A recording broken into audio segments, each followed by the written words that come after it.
Good morning, good afternoon, good evening. Welcome to this episode of Trade Winds. My name is Cecilia Malmström. I'm a non-resident senior fellow at Peterson Institute for International Economics. Today, we will talk about the regionalization of trade. Is it happening? And if yes, how shall we understand it? Policymakers in the US, in Europe, are trying different tactics to decouple, de-risk, homeshore, friendshore, global value chains. There is a risk of fragmentation of the global trading system. And we have anecdotal evidence that trade is moving a little bit away from China to nearby Vietnam and India, but also to Mexico. And as a result of this, the US is not doing any trade agreements in the traditional way, and the pace has also slowed down in Europe. Also, China is decoupling more from the West and trading more with the Asia-Pacific region. So where is all this leading us? We know that the rule-based trading system is under a lot of pressure, and the concept of deglobalization is often used to describe what is happening. But that's a very limited perspective. If we look outside Europe and the US, there's a lot going on in the trade area. Big regional agreements, also bilateral agreements. We have some big ones, and here I will give you a whole soup of acronyms: CPTPP, RCEP, we have USMCA, we have in Africa, we have the African Free Trade Intercontinental Trade Agreement, and of course we have the European Union Internal Market. So what is the perspective of all this from two very different parts of the world, but still they have a lot in common? We have two guests from Mexico and New Zealand here today. I would like to welcome Juan Carlos Baker Pineda, or Dr. Juan Carlos, should I say? You just recently defended successfully your PhD. You are a researcher at the Gobierno en Economía and Universidad Panamericana in Mexico, and also former deputy trade minister in Mexico and an experienced trade negotiation. And then we have Evangelis Vitalis, who is Deputy Secretary of Trade and Economy in the government of New Zealand, and also a very experienced trade negotiator in New Zealand, but also in the WTO. And I know you have been getting up at a very grim hour, so special thanks to you for being here. You're both very welcome. So let's start a little bit with the big picture. Is globalization dead, or is it trade becoming regionalized? What's your view? Would you like to start, Juan Carlos? Absolutely, Cecilia. Thank you. Thank you for inviting me to this event. I'm very excited to be here and to share these views with you, with Evangelis, close and admired friend, and obviously with the audience of the program, which does, I must say, a very good job in terms of educating and telling and disseminating the word on how important trade is and why we should care about it. Now, the questions that you mentioned are very relevant. Is trade becoming more regionalized? Is it breaking down? Have we already lived or passed through the golden age, so to speak, of international trade? And let me offer a couple of views from the Mexican perspective. To answer your question using Mexico as an example, I guess that the answer is yes and no. And let me explain why I'm so ambiguous. Certainly the political narrative and some of the policy decisions that governments have taken suggest that there is an intentionality in trying to decouple and separate from trading with certain countries and certain regions. Now, those policy decisions certainly have been going on even before the pandemic. I think that they first came to the surface when President Trump was elected and the whole trade war started, and it has continued to be like that.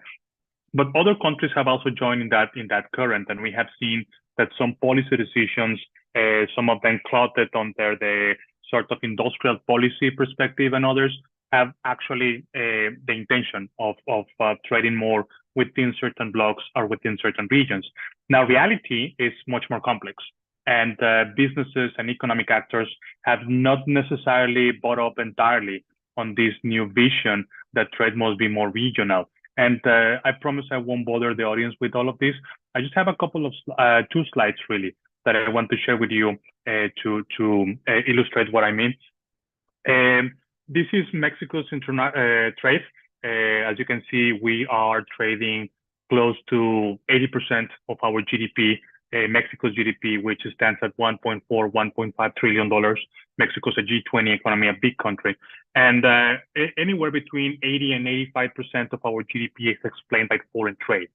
So that means that 8 out of every $10 are somehow related to international trade. So this is why it's so important for my country. But when we go and see the breakdown of who we trade with and who we supply from, the picture is much more complex. As you see on the table on the left, the US is by far our largest trade destination, export destination, I'm sorry. It's been like that even before the NAFTA, but the USMCA came about and that only solidified Mexico as a primary source of US imports. Mexico became the US's largest trading partner last year, and that hadn't happened for 2 decades. So it's in that sense, yes, we are trading more, exporting more to the US. But see where we are taking our inputs from, and the picture looks completely different. China is Mexico's second largest supplier of imports, and it's by no means a small amount. We're talking about $115 billion. And this figure, by the way, has been increasing in the past few years. Now, if we take away China, because it's such a great outlier, we see that Mexico's basis of supply is also very much diversified. We have some European countries, we have Japan, but we are having more and more imports from countries that up to 5 years ago were not necessarily traditional partners of Mexico. And I specifically mean Vietnam and Malaysia. Those are TPP partners, CPTPP partners of Mexico. And well, clearly, whatever Vangelis and I did a couple of years ago when crafting the CPTPP rules, well, it's clearly been now shown in the data. Other important countries coming up on the list, it's India, Thailand, Taiwan is also there. So as you can see, if we just looked at the data, I would probably put a big question mark on whether trade is becoming more regionalized or more focalized. Probably it's a better conception, because Mexico certainly exports to one market, one big market, and I believe it will continue to be so. But we are bringing import supplies and inputs from several parts of the world, and some of them are very distant geographically speaking. So clearly someone didn't get the memo and is continually trading with people and with countries that are far away, despite the logistics costs and despite obviously the government volatility, let's say, in terms of the regulations that the governments impose. Now, when we looked at the politics around this, I am saying no secret here. China is becoming, supplying from China and trading with China is becoming more of an issue in the US, so much that in the United States, there is this discussion going on that is fueled by politics, I believe, that Mexico might be used as a backdoor for China to enter the US market. Now, again, the data shows very little evidence of that, because if goods are exported from Mexico to the US, they need to fulfill the rules of origin of the USMCA.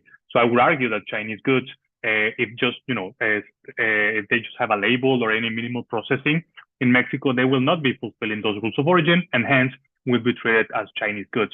But nonetheless, despite that hard data, the political narrative is there. And this intentionality that I referred earlier, I believe is going to continue. Probably is going to get actually worse in months to come, given that whoever is elected to the White House in November very likely is going to continue with this same narrative and will be hard-pressed to come up with new measures.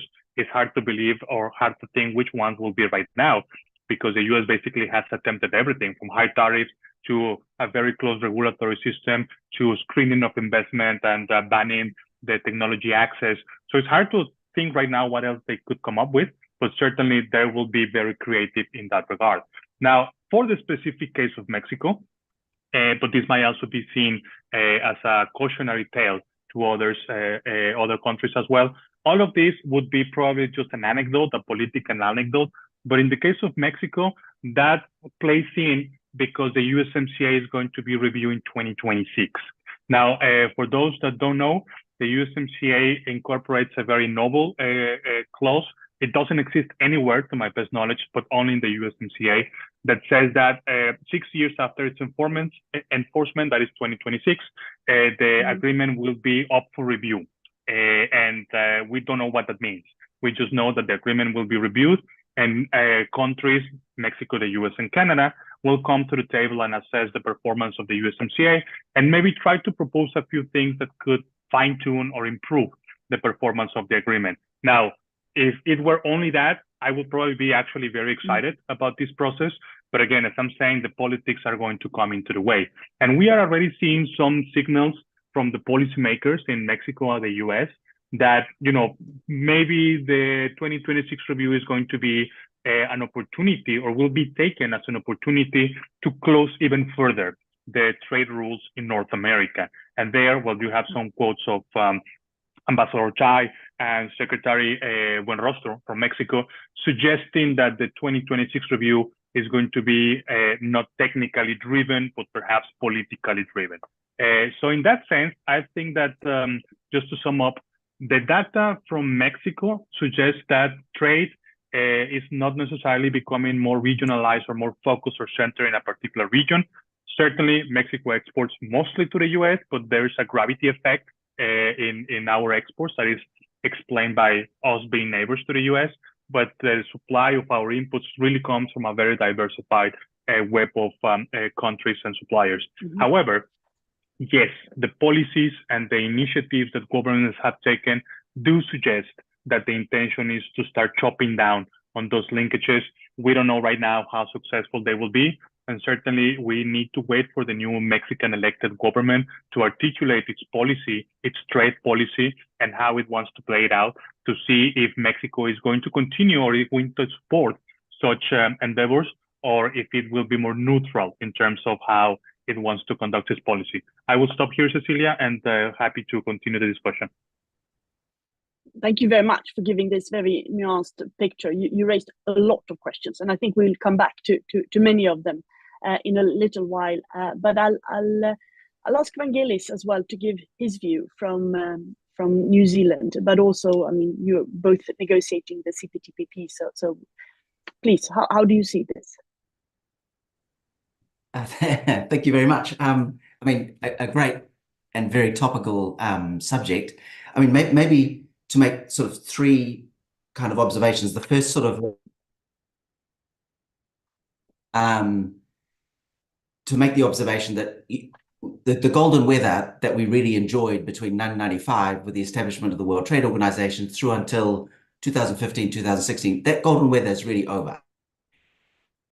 Seeing is the jungle is, and by that I mean that geopolitics is certainly now a very big feature of the international trading environment, and the way in which many of the big the world, the US-China, both the relationship, but also the tit-for-tat tariff war, and the observation that some of us who are smaller in that. For example, the US has imposed steel and aluminium tariffs against China. Of course, these also apply to New Zealand. So, and I would make the observation that that isn't just a Trump phenomenon. Administration. So, to face those tariffs into the US market, and if we think that this is just a US phenomenon, of course, we only need to ask Australian colleagues exporting China, who have seen their trade stop overnight as a consequence, again, of the way in which economies have viewed particular actions and then have taken responsibility. And we also need to feature the impact of the two very significant geopolitical conflicts that are underway. The one, illegal invasion by Russia of in Gaza in the Middle East. And community, we are not immune from what has happened there, quite apart from the human and moral catastrophe. The impact on trade flows and the way in which that is forcing people to reconfigure their supply costs. Those are all. That then brings me to the question, have our trade flows internationally become more regionalized? Suggest that you're going to trade with people that are closer. For New Zealand, one is close to us. But I think the interesting thing about the gravity effect is that it is true within the EU, and it is proved to be true in the Canada-US Mexico relationship. But I'm going to try to stand a bit closer to the microphone to make sure I don't cut out quite so often. Evidence, actually, in the international evidence, is certainly no of actual regionalization. Yes, there is a how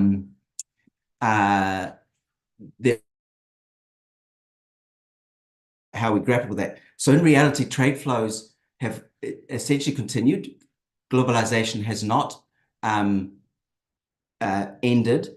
In fact, I think the interesting thing is that there is more and more evidence that there is an increasing distance to trade flows over the period. So I think that is one of the things. I think so apart from gravity, which doesn't seem to be applying.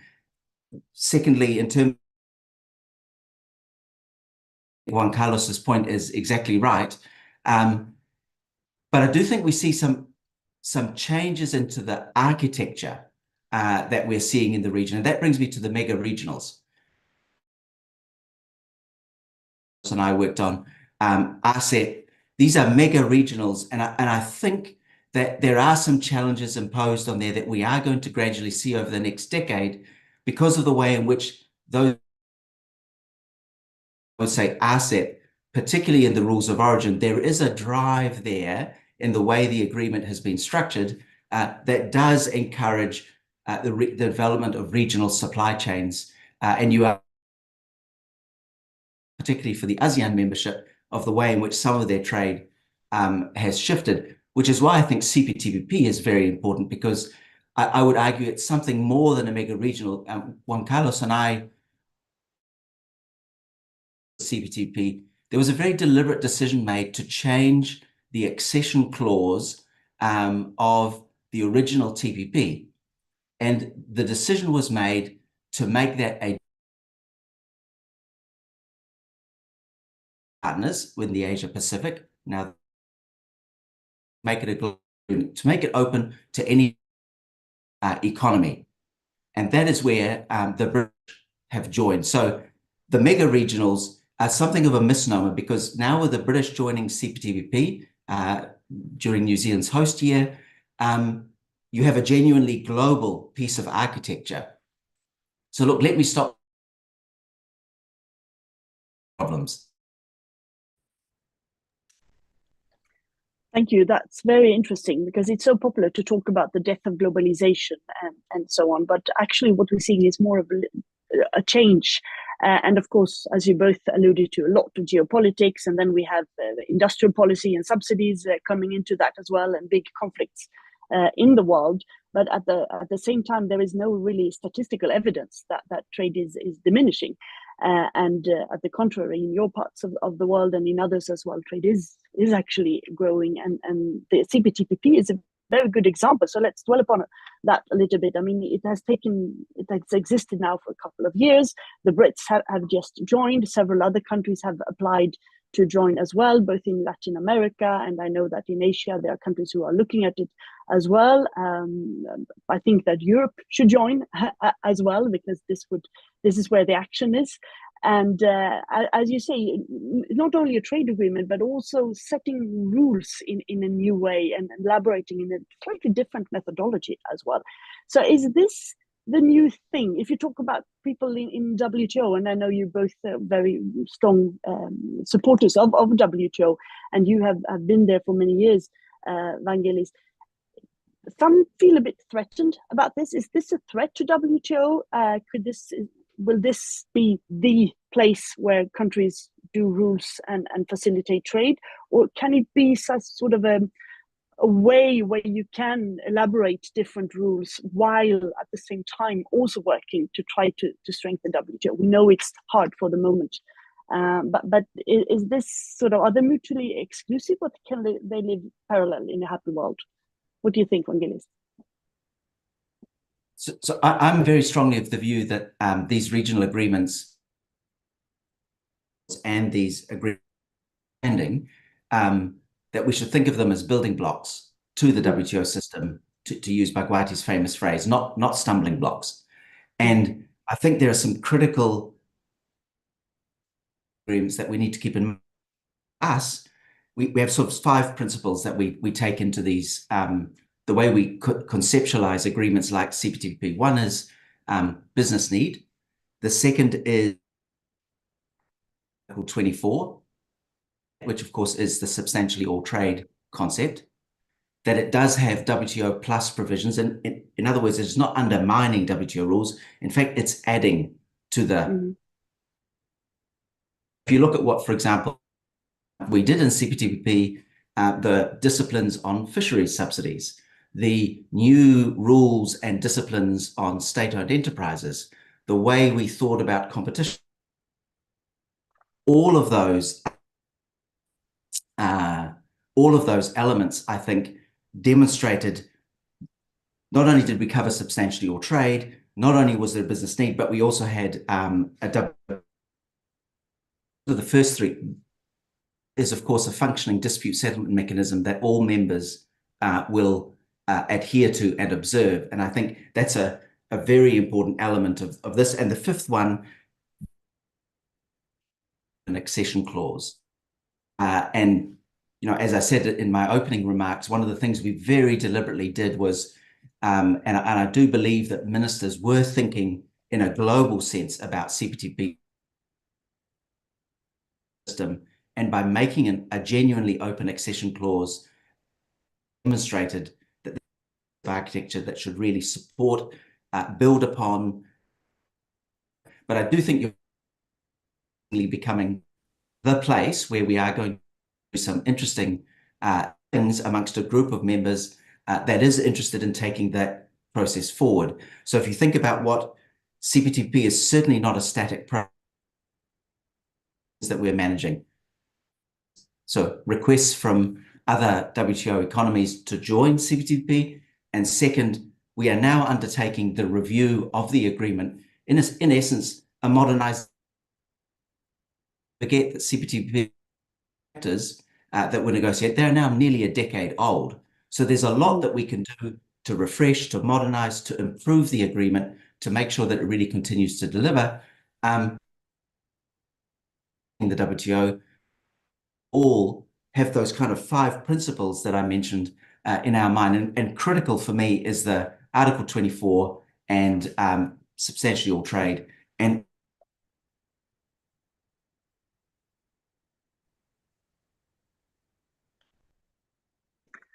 we lost you the last sentence there, Vangelis. So my last sentence, an accession clause, I think is a very important point about demonstrating that this is an agreement that is open to all. And then we have some principles, and we could talk about those separately, how we manage those requests. Okay, so that means, Juan Carlos, if you were also negotiating on behalf of Mexico for this. So, I mean, China has applied, Taiwan, I think a couple of Latin American countries, Uruguay and Costa Rica, Ecuador. And then, well, the EU has not applied, but if it is becoming more of a global agreement, as Vangelis said, maybe we would be welcome as well. But do you share his views that this is not in conflict with WTO? This is a place where you can elaborate a new mechanism and update, and then bringing them to WTO when they are ready. How was the thinking when you negotiated? You know? Absolutely, I think that Vangelis got it right in point.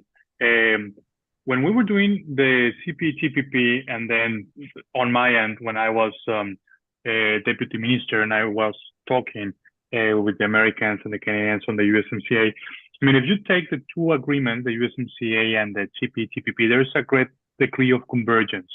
Yes, certainly there are other areas that the USMCA is much more ambitious, not to say aggressive. Perhaps labor standards is one example.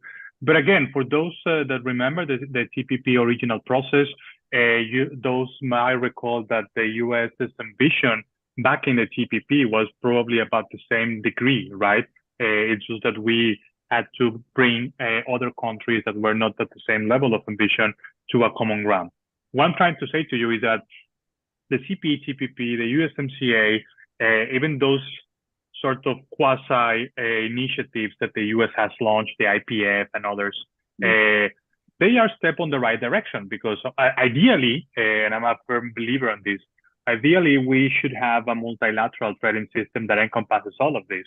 But the WTO has been in this soul searching process for a long time, and we just haven't been able to turn that corner. But the world clearly is not static. So what I think is that these are indeed useful endeavors, that we should be seeing them as platforms to build something bigger. When that something bigger is going to come, probably is still a few years away, because I think that we keep saying and we keep hearing on academic and trading circles, China this, China that, but the US is also on its own soul searching process. And the fact that there's been, to my view at least, there's been no a very tangible visual divide between what the Republican trade agenda means and what the Democratic trade agenda means is indicative, at least for me, of that. We also need for the US to come up with a consensus, whatever that is. I'm not prejudging, but for them to really know what they want to do. And I'm sure that there will be other countries willing to cooperate in that endeavor. Now, we also have to talk about China in the sense of, I'm not going to repeat all those terms that are carelessly sometimes thrown around. If China is going to be a rules taker, a rules breaker, we all have heard that. But rather on terms of, China is in a position that, they also have a lot to offer. We cannot be naive and pretend to exist in a world that China does not exist. It's there. It will continue to be there, right? But we need to come to an understanding. Clearly, the different attempts that have been attempted, sorry to repeat myself, from establishing anti-dumping orders on EV vehicles to all the other things that I already mentioned, I'm not sure that they are having the right effect or the effect that those policymakers are trying to accomplish, right? So as of now, that's what we have. That's really where the trade thinking, the trade developing, rules trade developing is happening. At some point it will merge, I'm sure of that. But we just don't know when that will be. So hopefully soon. But China has applied to join CPTPP, and when you speak to Chinese officials, they say that they are making, efforts to compare and to try to align and to see what would the homework be. But then obviously it would be up to existing member states to decide when and if to start negotiating. But do you envisage on a long-term basis that China could join? Well, that's a very good question. I mean, if the UK did, probably any country that wishes, it might join.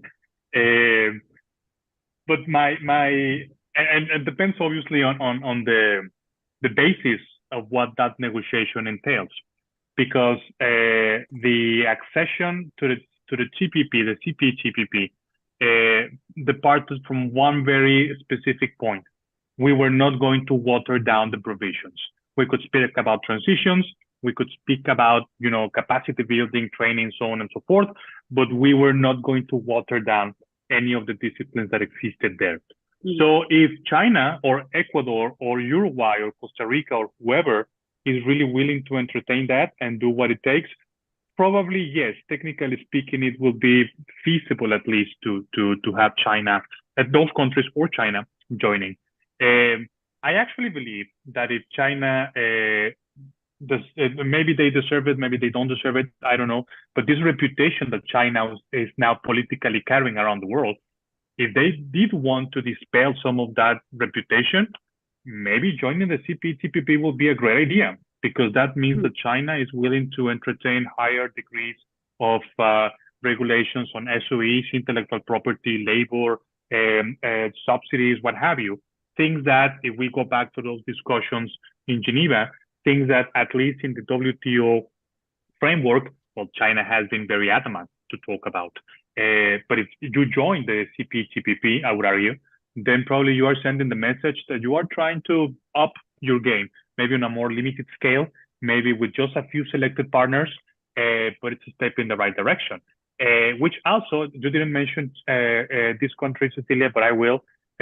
After China, the other big country that also needs to come up with some decisions is India. And this also has been the case for a long time. And well, we know that India has a very colorful political landscape, let's put it like that. But yeah, certainly I would also expect that just as much as we're speaking about, these rules, where are they going, what is the aim, and the need to have China, the US, and others also playing there, I would also hope that India sends some signals, whatever those are. Do you share that view, Vangelis, on China one day maybe joining the CPTPP? So, I think it is a very interesting development that China has applied to join, and of course it's applied to join the Digital Economy Partnership Agreement as well. So I think those are very interesting signals of engagement. During our host year, when we were chairing CPTPP, of course, how we manage this large and growing number of requests to accede was a pressing priority for us. We needed a way to manage this. So what we developed, now 12 of us with the British, is a set of what we call the Auckland Principles, and there are 3. And those Auckland Principles are designed to guide the way in which we then look to manage the accession requests. And the 3 principles are, first of all, consensus, of course. We must all agree. The second is a pattern of compliance with existing trade obligations. So this a fairly straightforward one. And the third one is, of course, the one Juan Carlos also mentioned that we were all of us very committed to originally is, can you meet the high standards? In other words, there will not be a dilution of the standard to try to bring a partner in. Rather, there will be an expectation. And it's really important, I think, to remember that these accessions are not negotiations. It is an aspirant looking to join the agreement. So that part is really important in the rules context. I think there's another very important thing that CPTPP has done, which is it has shown what is possible. And I think this general review process, the way all of us are going into the general review process, is also an opportunity to say, okay, so we know that some of the challenges that the World Trade Organization has faced in industrial subsidies, for example, or indeed at the time we were negotiating CPTPP, the problems that we were facing in fisheries subsidies. What is it that an agreement like CPTPP can do in those areas? How do we stay at the leading edge of this? How do we make sure that businesses get the best benefits? So if you look at what we've done in the digital space, if you look at what we've done in what we're looking to do in the digital review, what we're looking to do on state-owned enterprises, on competition policy, you'll see that there is this sense that we can create new rules, new disciplines that respond to some of the big challenges that we all see in that international environment. In other words, where the WTO does not have rules and disciplines, how can the CPTPP shine a light on what might be possible in those areas? So I think CPTPP is going to play an extremely important role as we go forward. And I think that is going to pose some challenges to other colleagues who are not actually directly involved. And that is one of the things that I think we as CPTPP partners have a responsibility to think about as well. What kind of structured dialogues would we find as colleagues in CPTPP useful to be having with other groups out there, groups of economies that also have experience in regional economic integration? What is it that Mercosur is doing? What is it that the EU has done? What can we talk about? And I think in the context of the very consequential elections that we've been having this year, I think that engagement, I think, is going to be very important indeed. That's interesting. And then you have, talking about China again, you have that little extra problem that Taiwan has also applied, of course, which also will require some diplomacy, I think. But you have CPTPP, which is gradually maybe becoming more global. And then you have also in your part of the world, you have RCEP which is smaller and less ambitious, but still is there. And New Zealand, I know, has been very active in this digital economic partnership with Japan, Singapore, and is it Canada as well, the fourth country? Could they all be integrated in each other, or have you done this digital partnership because it's not enough in the CPTPP to do that? Because it's like, it's a very complicated spaghetti bowl, or maybe it's not. They can all rotate like planets around the sun. I think the Digital Economy Partnership Agreement. So it is New Zealand, Singapore, Chile, Korea, a very important Chile. Yes, I mistake. Partner of ours has now joined the agreement, and then we have a very long cluster of economies that want to join it. China is one of those. Canada is another. We have also Costa Rica, El Salvador, Peru, United Arab Emirates. A lot of interest from countries. And I think just to situate the Digital Economy Partnership Agreement in terms of what the three small states were thinking at the time, Singapore, Chile, and New Zealand. I mean, let me speak for New Zealand. We were observing a world where things were getting more and more difficult in terms of developing rules and how we were going to advance that. What we wanted with the Digital Economy Partnership Agreement is to have an agreement that reflected our interests and the interests of small states, small and medium enterprises, small and medium-sized firms that use the digital economy to really drive their trade opportunities internationally. So what we developed was an agreement that, of course, builds significantly on CPTPP, but has this whole set of additional modules. And what we said to people is, here's an agreement that works for us as small states, and it's driven by our perspectives, but also our wish to be shaping the rules rather than have them put upon us. So this was an attempt by us to be able to shape the global digital trade environment and to make sure that our views were going to feature in there. So the way in which we're now looking to manage the Digital Economy Partnership Agreement, very similar to the CPTPP process, is we're at the same time as we're trying to manage these accessions. And remember, we are all small states. This has an enormous resource impact for us. But we are very, very focused on ensuring that this agreement really retains the high standard. And that is a very important feature. I mean, for example, the process with Korea took more than 2 years before we were able to bring Korea, which of course is an excellent partner in so many ways. So it is an example of the seriousness with which we are now trying to progress this. But it is part of a strategy.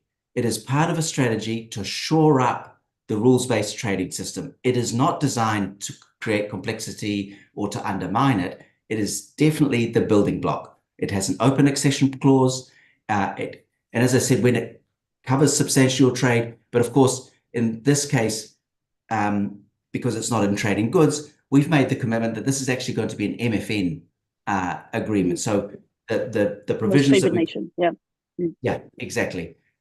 So you can see that the strategy here is a building block that supports the system, that brings parties together, that can meet this. I would argue this is the cutting edge agreement out there, and having the partners, G20 partners and a G7 economy with an interest in joining, I think is a very powerful message of the importance of these kinds of mechanisms. The other one I wanted just to mention briefly is slightly on a different track, but again, trying to demonstrate how you use an open plurilateral process.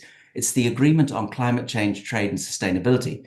Different group of countries, New Zealand, Costa Rica, Iceland, Switzerland, trying to demonstrate how trade can contribute to managing some of the challenges that we face on climate change. Does two very interesting things. The classical trade piece, which is eliminating tariffs and barriers on environmental goods and services. It has a second pillar, which is about agreeing some principles for eco-labeling, but then very, very powerfully, in my opinion, is it will have new rules and disciplines on subsidies, fossil fuel subsidies.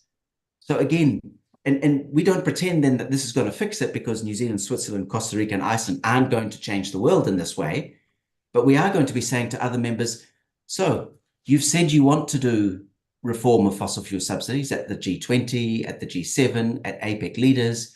You've said that. Here is a trade agreement that actually would deliver that. The same way we dealt with agriculture through a trade agreement, through the World Trade Agriculture Agreement, here is an agreement that deals with fossil fuel subsidies.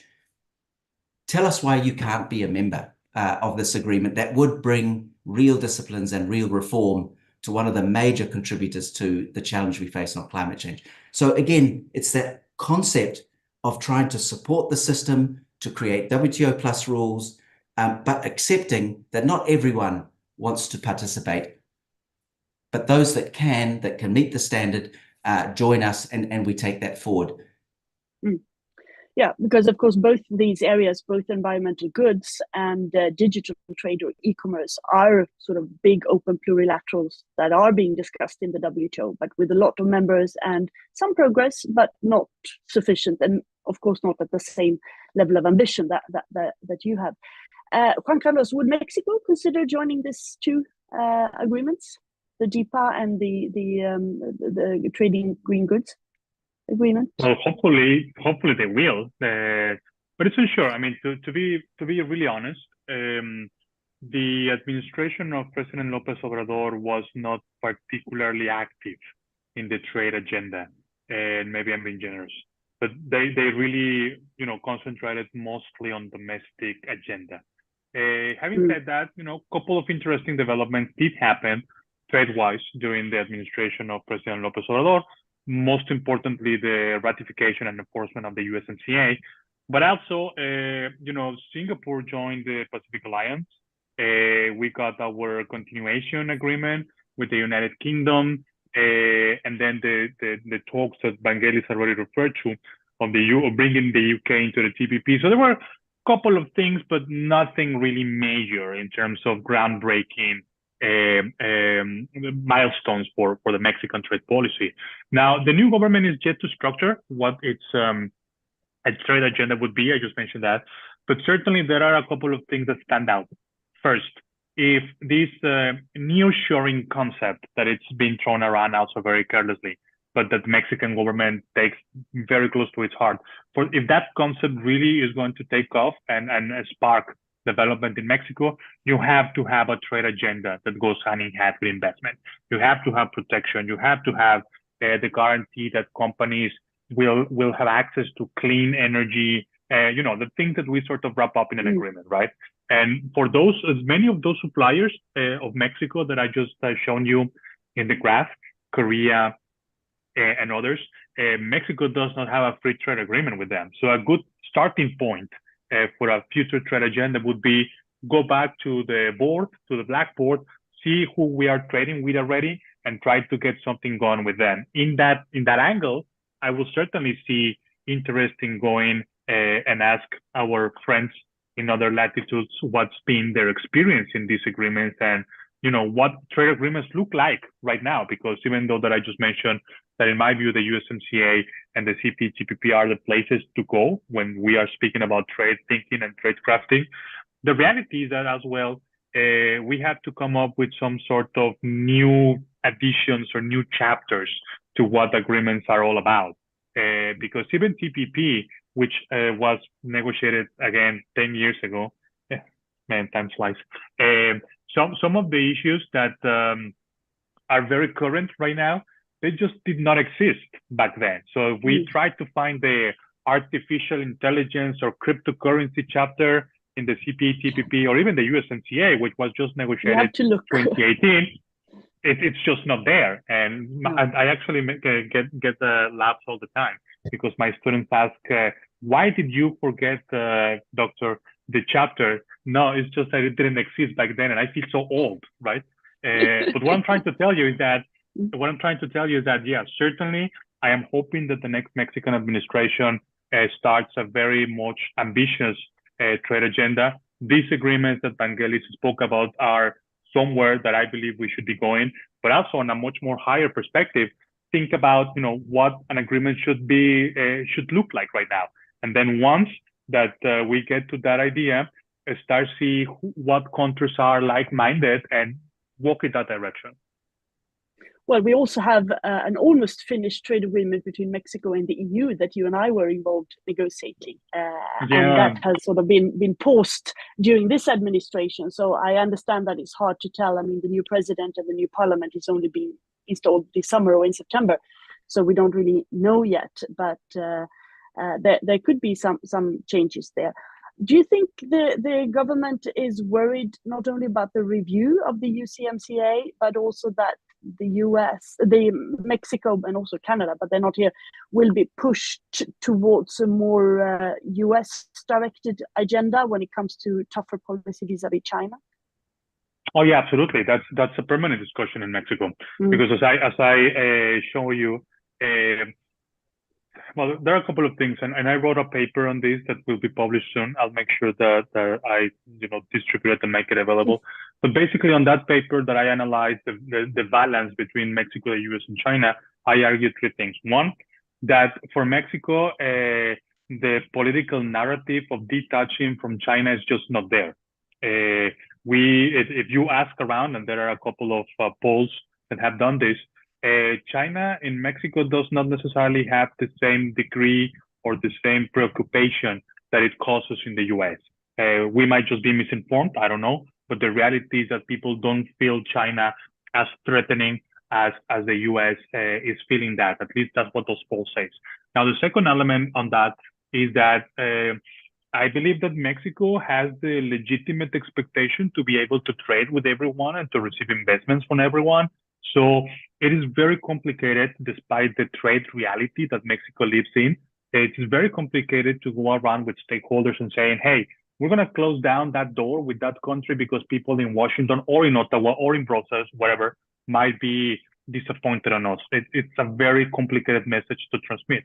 And third, we also have to, from the Mexican perspective, that is, we also have to take into consideration there's a reason why we are importing so much from China. It's because, they are competitive. It's because the policy was designed for Mexico to bring those inputs into the country and then manufacture the high value added goods and then export those goods rather than concentrate on the lower parts of the value chain. If we want to change that, that implies coming up with a new trade industrial policy that, again, we don't have. Hopefully the new government will articulate. So, yeah, it's a permanent discussion, not necessarily to the same degree of preoccupation that it happens in Washington, but clearly in Mexico, we know that we also have to do something about China. We have to come up with our own China policy, whatever that is, taking into consideration what those three elements that I just referred to. Because if we don't do that in Mexico, we are going to be drawn, as you say, Cecilia, we're going to be drawn by the political narrative in the United States, and that's a very slippery slope. Yes, and I think this is what the whole world is discussing right now. There's also an election coming up in the US, of course, and even if there could be some quite dramatic changes on trade and on subsidies and tariffs and so on. This is, of course, an issue that Mexico as a neighbor is discussing, but also in New Zealand, I guess this is a debate that you're having about what would possibly happen after the elections, what impact could it have on New Zealand, but also on the different regional corporations. Yeah, no, I think that's absolutely right. I mean, we are thinking about, obviously, like everyone else, we are thinking this is a very consequential election that's coming, as all US elections are. In fact, this year has been filled with consequential elections. It's a record year of elections, yes. Yeah, we are just counting the consequences in Europe as well, yes. A fascinating one. And of course, there was the Indonesian presidency as well. So there's been lots of big consequential elections for a country like mine. I mean, I would distinguish between two elements and perhaps a third. The first is, of course, we are focused on the risks to our bilateral trade. So we can read the websites, we can read what both President Trump and what the Biden administration is saying on trade. So we do know that the imposition of a 10% tariff on us directly, that would have a significant impact on us in terms of our competitiveness, particularly if partners with which the United States has a free trade agreement are somehow exempt from that. So if you think about some of our competitors, Mexico is clearly one of them, Chile is another, Australia, of course, another, all with FTA. So we are needing to think about how we manage some of that risk. That's the direct risk.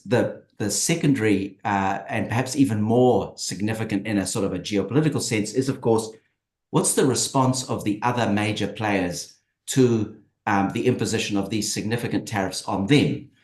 Is Brussels going to stand by and not respond? Is Beijing going to stand by and not respond? So our huge anxiety is not simply what it means for us bilaterally, but what it means systemically. And that really does worry me, because the message that we are increasingly getting from a range of the big players is that this rules-based trading system, sure, we understand that it works for a small state like New Zealand, but for us big partners, we are learning that the strong do what they can and the weak suffer what they must.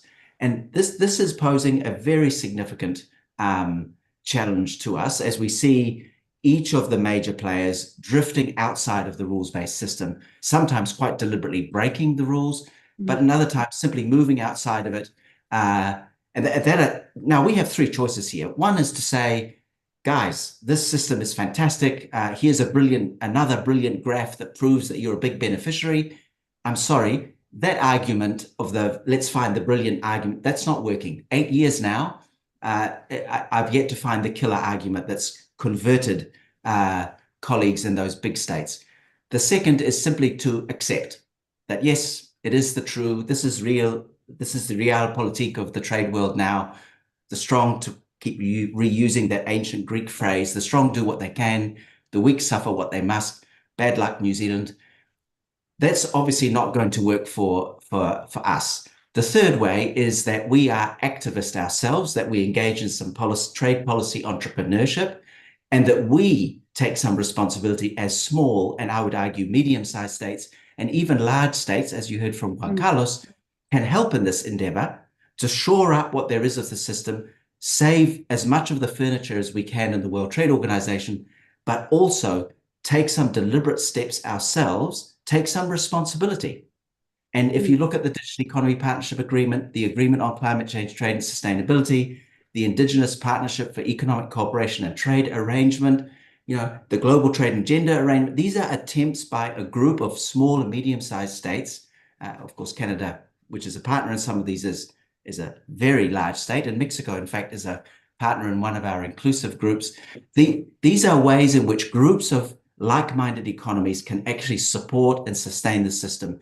And again, those principles I spoke about at the start, this idea, you meet the high standard, you can join, you cover substantially your trade, you are genuinely WTO plus. I think those are really important ways that we can shape that global trading environment to support the rules-based system, even as we see the large economies trying to find ways out of that. I think it's really important that we as small states, I'm talking about New Zealand here, take responsibility, and that we engage in some creative diplomacy, that policy entrepreneurship I talked about, to try things to support the system and demonstrate its value. And showing the way, maybe there's a question from the audience on subsidies. You spoke about that the agreement on green trade, that you were addressing the fishery subsidy issue. Would the CPTPP be a forum where subsidies, because this is something that we see so many different researchers and others showing that thousands and thousands of new subsidies popping up all over the world, so it becomes really a vicious circle. And ideally, it should be discussed in the WTO. But would CPTPP be a forum where we could exercise, or you could exercise some disciplines and show the way forward that could inspire others? What do you think, Juan Carlos, Vangelis? I'll let Vangelis go first. Look, just very briefly to say, look, the Agreement on Climate Change, Trade and Sustainability, that deals with fossil fuel subsidies. What we did in CPTPP is fish subsidies, and I would argue, I think it's very interesting indeed that the methodology and the disciplines we used in the fish subsidies part of CPTPP, you can trace a direct line between what that looks like and what we eventually did in the WTO, in the Geneva ministerial.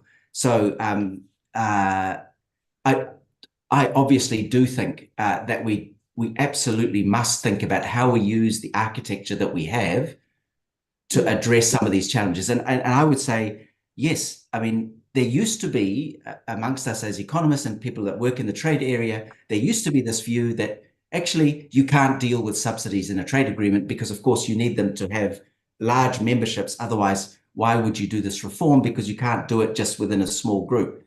But with the fish subsidies outcome from CPTPP, I think we broke the mold there. Now, I think the interesting question is, all right, what are the big challenges out there? And there are two. There is clearly industrial subsidies. What is it that CPTPP could contribute to our understanding of the disciplines that are required to constrain this? And look, let me be entirely predictable as a New Zealand trade negotiator and mention, you know, we seem to have forgotten that actually agricultural subsidies are a major distortion in the system. And by the way, I would introduce the thought that we've traditionally thought of subsidies as having a trade effect, a positive effect on development. I think we also need to remember these subsidies, both industrial and agricultural, have a very serious negative effect on the environment. So there is a really pressing need to grapple with both of these. And I would certainly believe that CPTPP is the right place to have that conversation. Certainly not giving up on the World Trade Organization, but I think we do need to think about other ways in which we can grapple with this. And I think you're going to see some interesting concepts come out over the next 6 to 8 months on agriculture and their environmentally harmful effects, because I don't think we can wait anymore. I think the challenge is too profound, both a trade challenge, but also an environmental challenge. Interesting. You have any comments to this, Juan Carlos? Not really. I mean, the subsidy pieces, I am not going to repeat how perverse they are in its outcomes. They are very persistent. They are there. They have resisted all attempts to be regulated, even back in the GATT days. I think that our success as a trading community was very limited. But there is no other place to talk about those things. And I refer back to what I was mentioning on the WTO. I'm not giving up on the WTO, but clearly this is about having a separate lateral thinking on how you could go about subsidies and what you can do in terms of regulating them. In the CPTPP, you have important countries. Bringing a couple of others will be nice as well. But we have to depart from the point that subsidies are not going to disappear. So this idea that, as Vangelis was suggesting, was saying that we're just going to come up with a couple of numbers and an equilibrium model, and people will understand that's not going to do the trick. So they exist. They will continue to exist. So in any case, let's see where and how that can be at least discussed. But I don't believe that that's a discussion that will be ending anytime soon. No, we always like to end on a positive note, but I think on subsidies, there's still a lot of work to do. Unfortunately, we are approaching the hour. There have been so many different things you brought up that I wanted to dwell upon and dig deeper into, but time is running out. Thank you so much, Juan Carlos Baker Pineda and Vangelis Vitalis, for contributing and sharing your thoughts with us. Thanks to all of you who have been listening, and have a nice afternoon, evening, or morning. Vangelis, you're having breakfast soon, I understand. So thank you so much for joining us. Thank you. A pleasure. Thank you. Ciao, everyone. Bye.